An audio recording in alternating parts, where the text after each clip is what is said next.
Welcome back to this pick. Welcome back to the show, you guys. We're going to be talking about why we think Isaac Bruce should be a Hall of Famer this season. Isaac Bruce was a St. Louis, not Los Angeles Ram. He was a St. Louis Ram for the majority of his career, and he was a Niner for a couple of seasons right before he retired. I didn't even know that. Yeah, he didn't really do much with the 49ers. He had 835 yards that first season and 265 his last season. So he didn't really do a whole lot, but that was the tail end of his career. Yeah, those when he was in his prime, he was an absolute monster. He had 15,424 yards and 80 touchdowns, or was that 90 touchdowns, 91 touchdowns. My bad. And he was the 7th receiver to reach NFL history to achieve more than 15,000 receiving yards. Yep. That's absolutely ridiculous. I think everyone else has made that marks in the Hall of Fame. So that's one of the things. He got to the Super Bowl. So and really, if the Rams make some more plays in that Super Bowl against the Patriots, they probably have 2 Super Bowls. So almost two Super Bowls, especially one that for a receiver. Like a lot of these top receivers only having Super Bowls. So that's an achievement in itself. He reached 1,000 receptions with a touchdown against his former team, the St. Louis Rams, to surpass Tim Brown to become the second all-time in receiving yards of 14,000 yards, 100 yards, and 944 yards. He achieved 14,190 receiving yards and 942 receptions, putting him 6th place for all-time receptions and 3rd for total yardage. He's also 13th all-time in receiving touchdowns with 84. So he's the most prolific receiver in Rams history in every category. So he's absolutely amazing. And you got to think about it. He had to share a lot of the load with Territorial Hold and Marshawn Falk. So he probably would have even more yards if he was the lone receiver. So all these receiving yards, all these touchdowns, and all these stats, man, absolutely incredible. I understand that he wasn't the most vocal person. He wasn't very boisterous, showy like a lot of the other receivers like to be and get in that situation. He might not have been, he's not a top 5 receiver all the time, but you can argue he's definitely top 10. Oh, yeah. Definitely top 15. He's just absolutely incredible, man. If it's going to be down between him and Torrey Holt being Hall of Fame, I think Isaac Bruce should be. Out of the 2, I think both of them should be. But I think Isaac Bruce definitely should be. And I think this should be his year, man. I think Tony, I think Ed Reed, and I think Park Champ Bailey are going to be automatic first ballots. And it's 2 more spots. I keep on saying spots. And I think Isaac Bruce should be one of the other ones. And we're going to have a Patriots thing as well. So that's all I really got to say about Isaac Bruce. Yeah, man, like he said it, he hit the nail on the head. Like, it's unfortunate because these some of these guys, it's okay, but like the Chad Johnsons and those guys kind of got on my nerves, and he never even really cracked up to what he was supposed to be. So it just kind of irks me, and Marvin Harrison is in this category as well as not being these outgoing, showboaty type of receivers. They just go on the field and get the job done and put up their pads and go home and to their families. And to me, honestly, those are the most respectful guys. Just go do your job. There's no reason to shout, yap. Just go do your job, and the numbers will carry the way you talk. You know what I'm saying?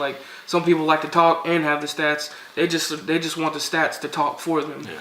Which I don't mind the talkers. I mean, that's fine. Yeah. As long as you're not. As long as you're backing it up. Yeah, and criticizing your teammates and trying to become a cancer, then that's when it becomes a problem. But if you're a team player and just like to talk some smack and play some ball, I don't really mind it. That's why I say Chad Johnson. And that's why I'm hard on Chad Johnson, because he was such a loudmouth. He's such a I'm the greatest. He even had the gold jacket, if you remember, on the sidelines, and he just kind of showboated, but never really kind of became the receiver that he should have been.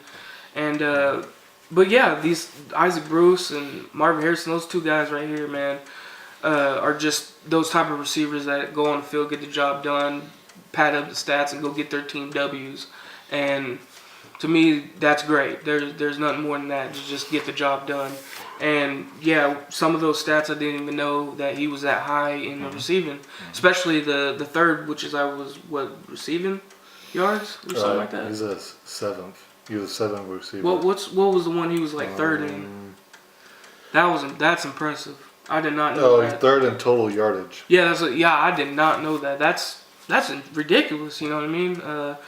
Of course, Rice is up, and I'm sure Moss or somebody's up there right there. So it's Jerry Rice, and it's not even close. And, yeah. Larry Fitz. That's right. He's second. So those are, that's great company to have.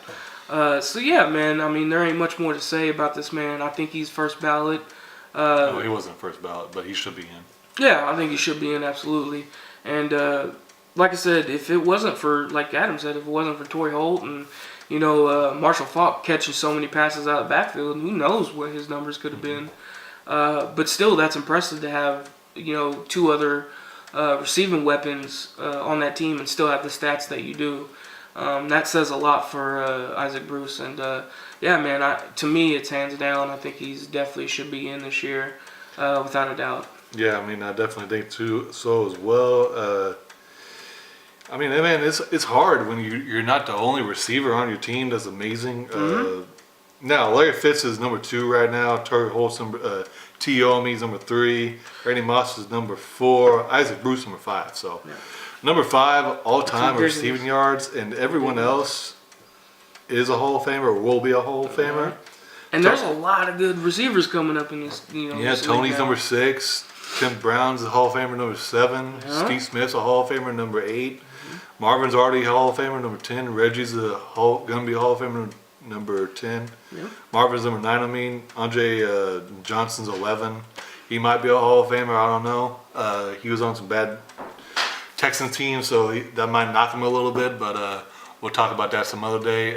But yeah, man, Isaac Bruce, amazing player. When you really needed to catch, that's who you went to. When you needed to play, that's who you went to. Absolutely amazing hands. Absolutely amazing route running. So yeah, I definitely think this is his time. And if he doesn't get in this year, I really, really hope he gets in next year. I really hope he doesn't get log jammed and forgotten about. And 20 years we put him in on the senior committee. So I hope he gets in this year. And if he doesn't this year, I definitely hope he gets in next year. Yeah, absolutely. I think I absolutely agree. I think he's definitely should make it this year. If not this year, definitely next year, because I don't want him to get lost in the mix. Pulling up these stats, that's crazy. Like I said, I didn't know he was that high. And to still even be 5th with all these yards and all these passing yards. Larry Fitz is still going. He signed another 1-year contract. So that's impressive to still be number 5 on that list. And like I said, to have other weapons on that team with him and still have those stats, that's just what more do you want him to do, pretty much. So yeah, man, definitely I think he deserves it. Larry Fitz has 16,269 receiving yards on 1,303 receptions, and he's still not even close to Jerry Rice with 22,895 receiving yards and 1,549 catches. The GOAT's the GOAT for a reason, and I don't know if anyone's ever going to catch up, man. But yeah, it's going to be tough. Yeah, it's going to be tough, but we'll see. This is The Pick, man. Thank you for watching, of course. Yeah, we'll definitely enjoy your guys' company, and thank you. And we'll see you on the next one. Make sure to like, subscribe, and comment below. We'd love to hear from you. See you on the next one.